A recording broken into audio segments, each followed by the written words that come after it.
अस्सलाम वालेकुम। Next topic chapter number 15 inheritance का। आज हम शुरू करने जा रहे हैं मेंडल्स लॉज।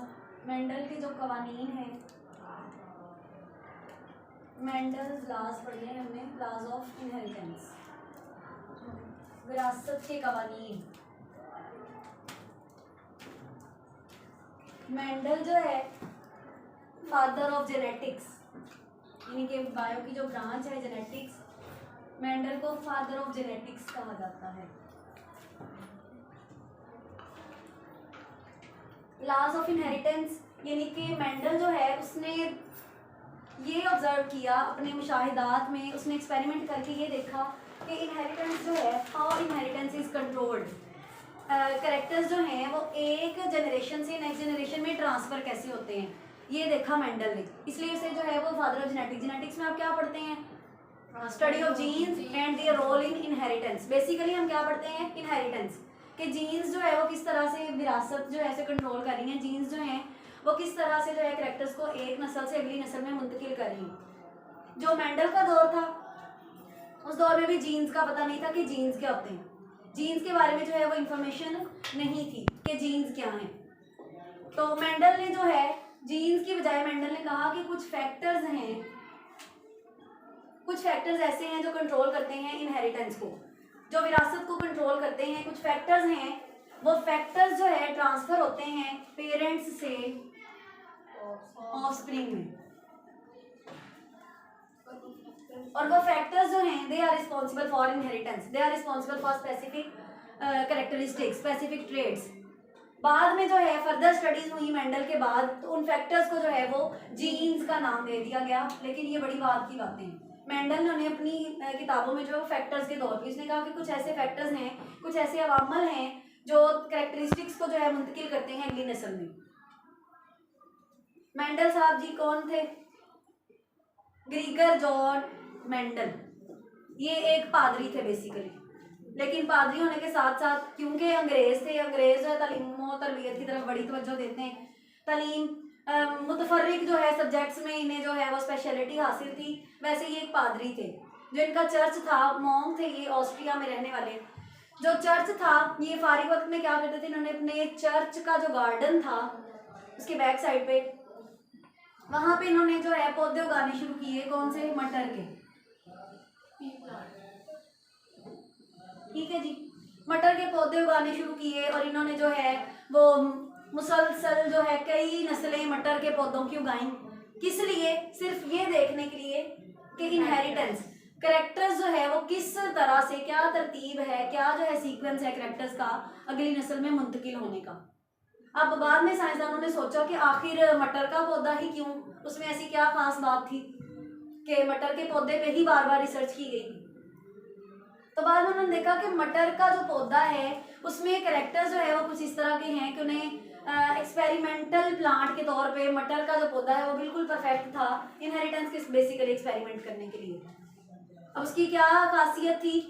उसमें कुछ खसूसियात जो उसने मेंडल ने स्पेसिफिक बताई कि आप जिस पौधे पे एक्सपेरिमेंट करना चाह रहे हैं उसमें क्या क्या खसूसियात होनी चाहिए। इन्हें रीड भी कर लेते हैं जी।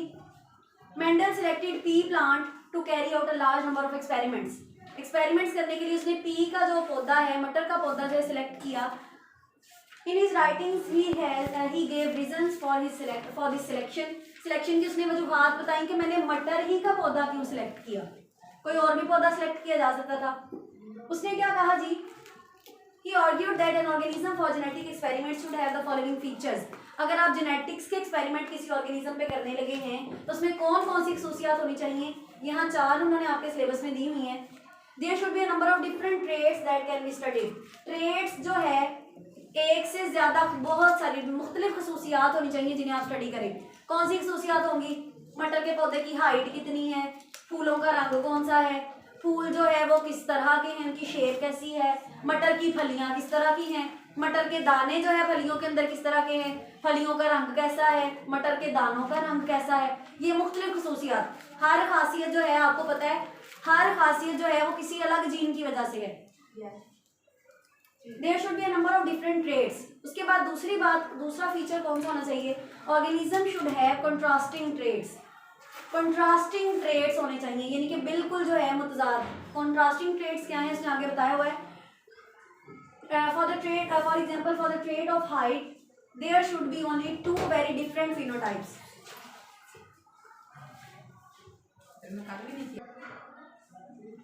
कंट्रास्टिंग ट्रेड्स का क्या मतलब है, ऐसी ट्रेड जिसमें जो है दोनों ट्रेड जो है इसमें वाजे फर्क हो, यानी कि कद है, अगर मटर के पौधे की बात, क्योंकि हम मटर के पौधे के बारे में पढ़ने जा रहे हैं, मटर के पौधे की बात करें, हाइट का ट्रेड है, तो कंट्रास्टिंग पेयर का क्या मतलब होगा, कंट्रास्टिंग ट्रेड का मतलब कि मटर के पौधे का कद या तो लंबा होगा या छोटा होगा, दरमियाना कद ना हो, यानी कि बिल्कुल वाजे फर्क हो खसूसियात में।